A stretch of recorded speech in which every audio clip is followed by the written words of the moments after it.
What's up, everybody?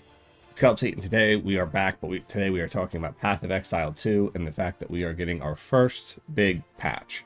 So, to start things out, if you're not new, or if you're new to Path of Exile 2, it's in beta right now. Path of Exile is typically a free-to-play game. It's an ARPG. It's a much bigger and grindier version of Diablo. So if you play Diablo and you're like, wow, I wish there was just an infinite amount more content, Path of Exile is for you. And even more so, Path of Exile 2 is super fun. It looks great, it moves great, and it's still in early beta. So it's only going uphill from here. And right now we are talking about its first big patch. So it's patch 0.1.1. Make myself a little smaller so we don't lose anything here. All right, so first thing, we're getting new maps. Lost Tower maps are being revamped. So the Arbiter of Ash boss fight, they're going to give us 6 respawns, and whoever is summoning the boss gets to initiate the respawns, which is dope. Can no longer be interrupted during his Falling Flame Seed skill. And his Flaming Gale skill can no longer be blocked. Okay. The Arbiter of Ash is now invulnerable for longer during its emergence, and now takes significantly reduced damage while emerging. Okay. It's now way less likely to target minions when using his sword, which could prevent some of their skills being used. Okay. Added checkpoints to map areas. Cool. Map areas now contain a minimum of 3 rare monsters, which is dope as fuck. Citadels now appear closer to the Ziggurat Refuge. Awesome. Improve visibility of citadels to the in-game map. Fucking fantastic. Maps now display their biome when hovered in the Atlas UI. Also fantastic.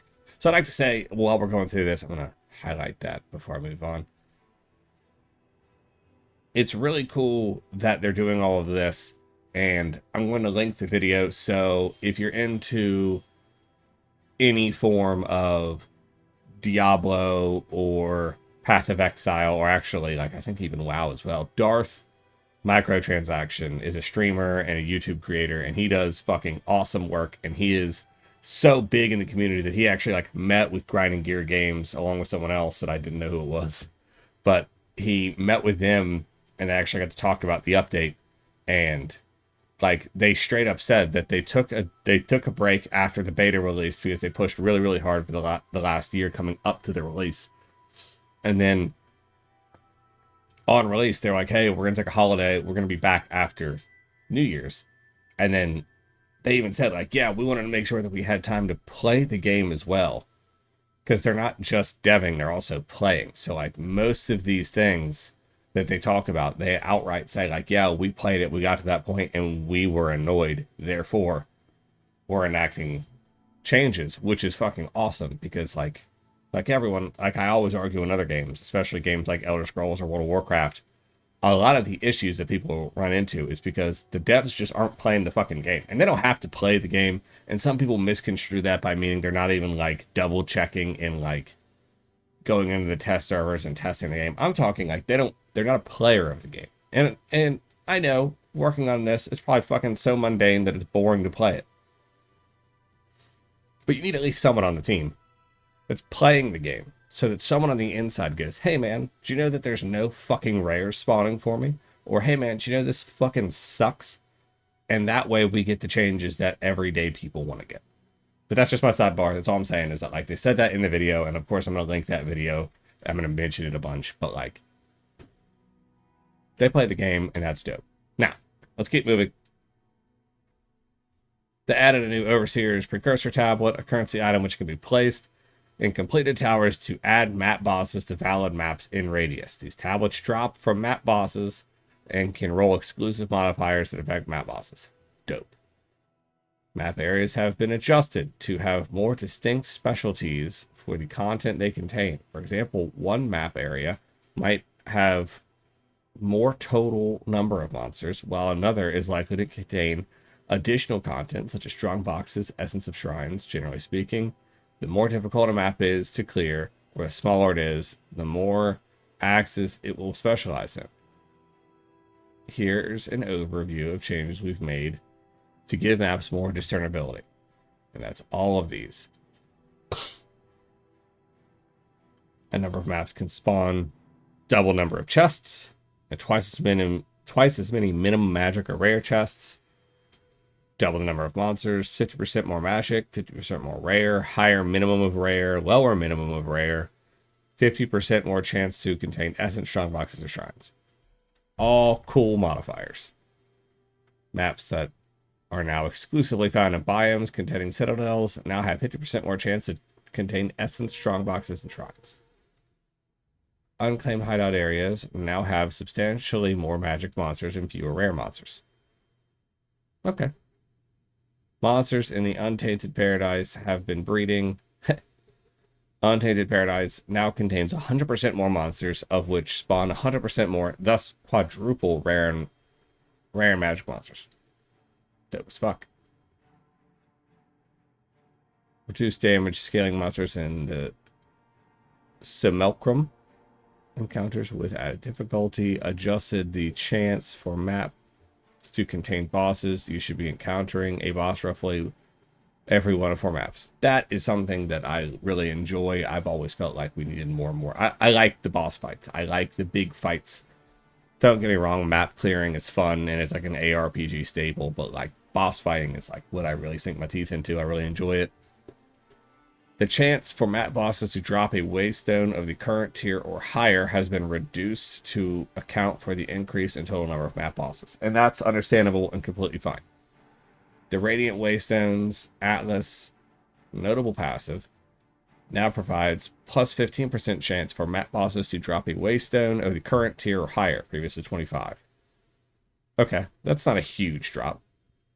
Small map boss waystone now provide a 6% instead of 10. Still not bad. The I'm Not Afraid of You Delirium Atlas passive skill now grants bosses in your map to drop 100% increased Simulacrum splinters. It's not bad. Okay. Previously 50%. Yeah, that's fucking awesome. Okay. Reduce the number of monsters and small chests from breaches by 15%. Increase the amount of Simulacrum splinters in maps by 20%. Add a dedicated 2D art for ways. Okay, that's all. That's cool. Crisis fragments, breach stones, simulacrums, and an audience with a king now have more appropriate gold value to vendors. That's awesome. Increased how far you can zoom out. Yes, that's fucking fantastic.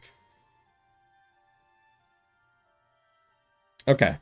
So that's all of the in-game changes, which is a lot of changes, and I personally think that all of these changes are moving in a really good direction. I really like the fact that like this is a lot of stuff that both I and my friends have all talked about, so like I enjoy everything here. I'm glad they're making these changes to the in-game for now, and like I'm glad they're not making like life-altering game-bending changes. It's the first patch. We don't need to go too crazy hard. I think overall the game's been good. I don't really see why they'd need to do fucking just map-busting different shit. You know what I mean? So, like I enjoy that they're going. It's gonna be changes that we're gonna feel, but it's not gonna like feel like a different game. Let's move on to skill changes, which isn't a lot. Supercharged Slam now has each successive aftershock gains 0.5 meters in radius up to 3 meters, previously uncapped. Okay. Scavenge plating now grants you stacks for a duration based on the enemy's rarity. Normal enemies grant 1, magic enemies grant 2, rare enemies grant 5, and unique enemies grant 10. Now that's nice as fuck, because warriors needed something, so like that's pretty dope. So that means I guess that means when you're fighting big bosses, you'll get 10 stacks of it, which is awesome. Lightning, because like 1 stack off of a main fucking boss is just silly. The Lightning Bolt skill granted by the Choir of the Storm unique amulet has been renamed to Greater Lightning Bolt to differentiate it from the skill granted by staves. Okay, that does make things less confusing. Triggered greater lightning bolts are now unable to trigger a subsequent greater lightning bolt if the first was a critical hit. Greater lightning bolt now deals roughly 3.5 times more of the base lightning damage compared to lightning bolt. Okay. Differentiated from the skill, triggered greater lightning bolts are now unable to trigger a subsequent greater lightning bolt. The first okay. That kind of sucks, but alright, okay. I don't play a Sork that much. I know that the Spark build is like crazy fucking dope though, so like I hope that doesn't like tank it or nothing. Which they already said that they're not making big changes to classes right now. They want to flesh out everything as much as they can and add in more classes before they start making big altering, even though they did state in the video with like at the very beginning of the video with Darth microtransaction, they admitted that playing the warrior does not feel good in endgame, which is dope because warrior doesn't feel good for me personally through Act 2. Like once you get to like midway through Act 2, the warrior just feels like shit. The temporal's unique body armor can no longer reduce the cooldown of a skill to below 100 milliseconds. Okay. Skill socketed in a metagem socket can no longer gain energy. Clarified fine arrows description to explicitly state that it hits enemy on landing. Okay.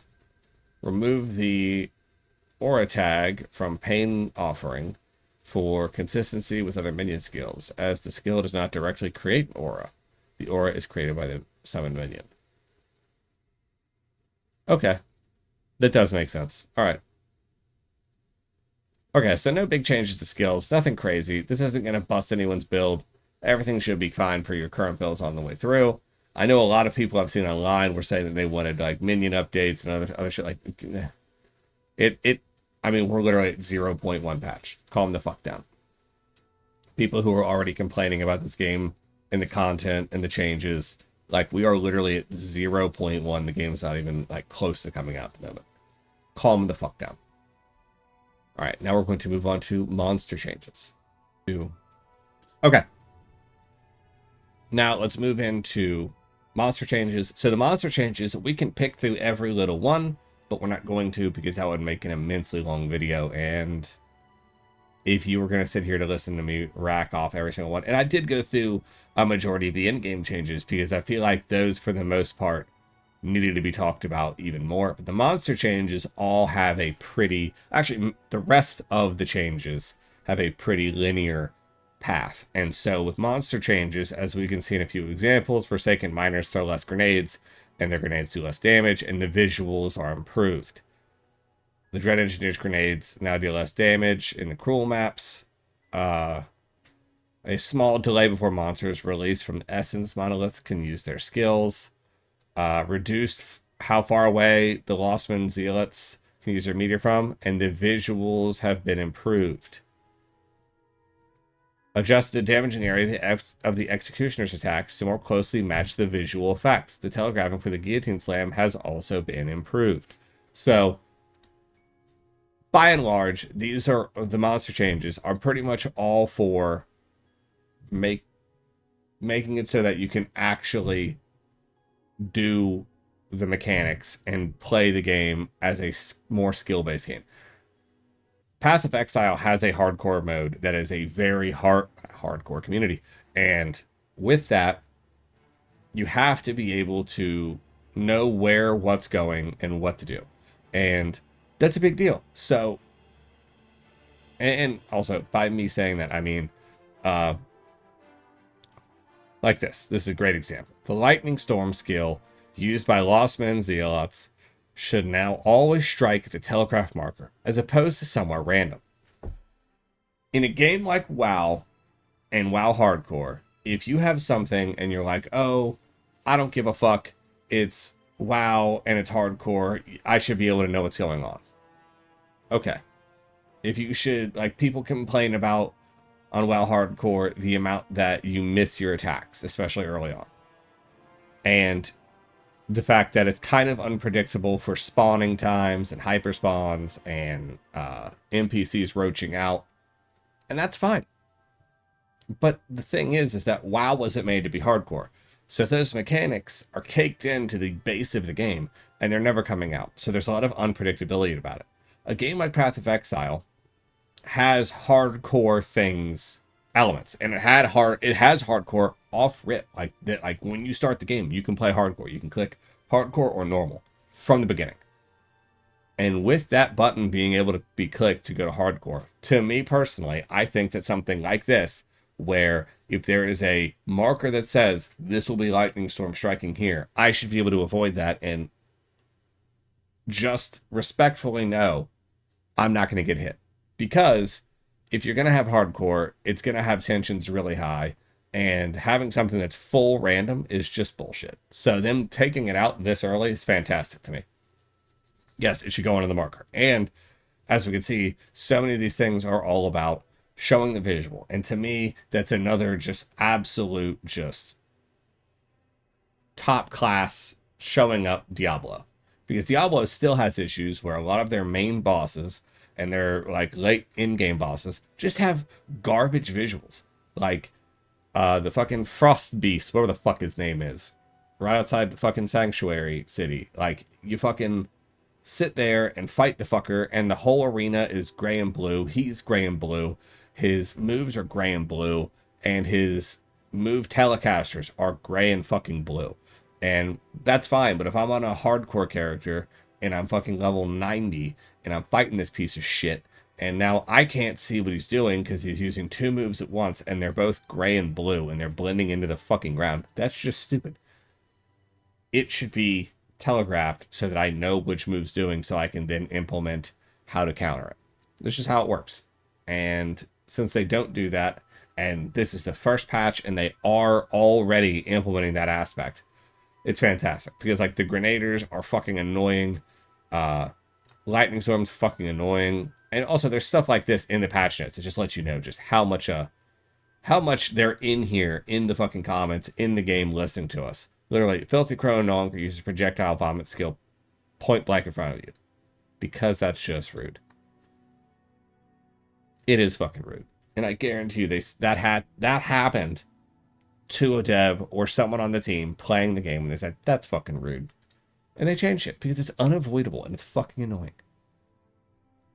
Now, if you want to pick through this, of course, this will be, we'll have the link in the description, but we're not going to pick through every single little thing. I just wanted to point out that the overall objective of all of these is to improve visuals that on skills that don't have good visuals, to improve to shift the unfairness aspect of a few of the moves, especially when it's stacking with a lot of them and on several bosses. Because I'll say, when I first played through the fucking, where's the piece of shit? The Executioner, his fucking guillotine attack smited me, and I didn't even see the bottom of it because there was little shitheads near me because it didn't glow bright enough. Which is fine. I wasn't mad about it, but like, I was like, okay, piece of shit.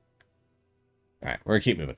So, general changes and improvements. Now, the general changes and improvements are also mostly quality of life stuff.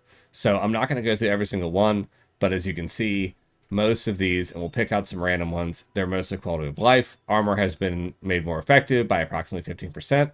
Dope. Increase the chance for omens to appear as ritual rewards. Dope.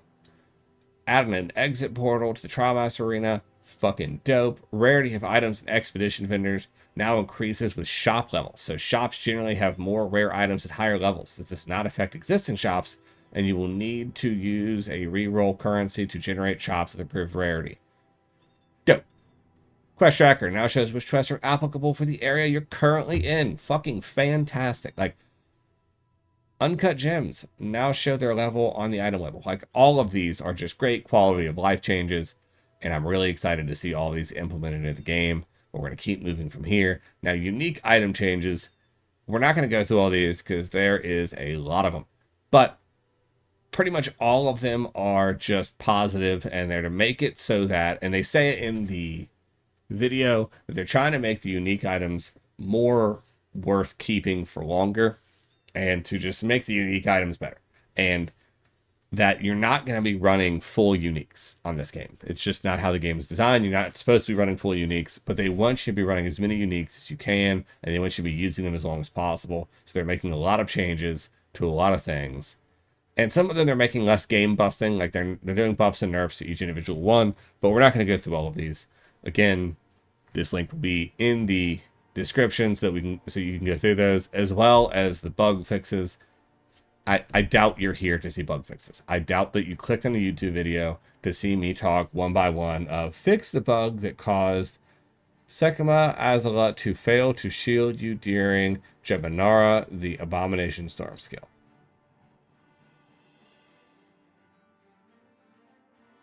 Yeah, we're not talking about that. Keep moving. Control improvements. Now this comes to a big one. So there's controller improvements, and on top of that, there's console improvements. And I know a lot of people are pumped about these. Okay, so control improvements.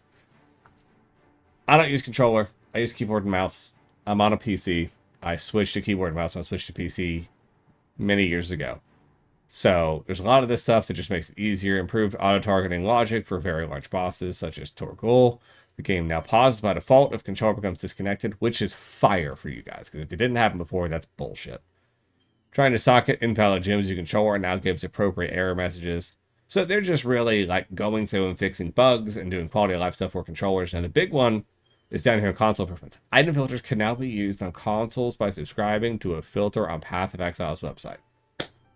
That's fucking dope, because now you guys can use the item filters, which will weed out the bullshit, especially going into the late game when things are just dropping things in mass and you're trying to find what you want to find. Item filters are fucking phenomenal. I highly suggest that once this drops, if you're on console, to go snag that shit up. It'll be on the Path of Exile website. And when more information's about it, I'm going to look into it more, and I'll probably make a video for you guys when we're coming up close, just so you know exactly how to do it. A link to set up an item filter is now provided in the filter section of the settings menu. Fire. I might even have to make a video. Fix a bug where cutscenes, informational videos have incorrect color grading on Xbox Series consoles with HDR enabled. Cool. Okay. There's some location fixes. And finally, at the end, microtransactions. Enable the following existing cosmetic microtransactions for use in Path of Exile 2. A whole fucking lot. But, so that is the entirety of the patch notes for Path of Exile coming into 0.1.1. Now, I know that a lot of the people that I play with and other people that I know, they really sweat really fucking hard over this game, and then they got to the end game, and now that the first patch notes are coming out, they wanted more stuff and more changes, and they wanted class changes, because as you can see, there aren't any actual class changes. And I think, personally, that's a good deal. I didn't want to see class changes. I think it's too early for class changes. I think that we need to move on and work on the game as a whole, and then loop back later on when we're adding more classes. Because I think there's already 2 or 3 that they're like, we will be releasing these either before or upon the full release of the game. So why would I want a class change now? I know people want minion buffs. I know people want nerfs. I know people want changes. I know the warrior definitely needs some work because he's fucking garbage right now, comparably. But I think it's too early. I just don't think we need to be doing it because there's a lot of game to play. There's a lot of stuff to do. And I think it's funny how many people say, like, oh, we need changes. But this is the same fan base that sucks their own dick the whole time, saying, like, it's the most complicated game ever. And the second you think you know what you're doing, you don't know what you're doing. And, oh. Then shut the fuck up. We don't need to change shit that fast. Let it fucking flesh out. Let the fucking hyper sweat over it and find something good. Find the unique combination and then prove that it's capable. And also, everything's capable in this game. You can get to the end game and do it on anybody. It's just the warrior is substantially harder to do it and less map clearing fun than the witch. But either way, let me know how you guys feel about it. Are you excited for 1.1? Are you going to wait until there's a new class? Are you going to wait until there's even further changes? What do you think? As always, guys, thanks so much for coming out. Thanks for checking out the video. Thanks for coming. Thanks for supporting. Love you guys so much. I'll see you guys around.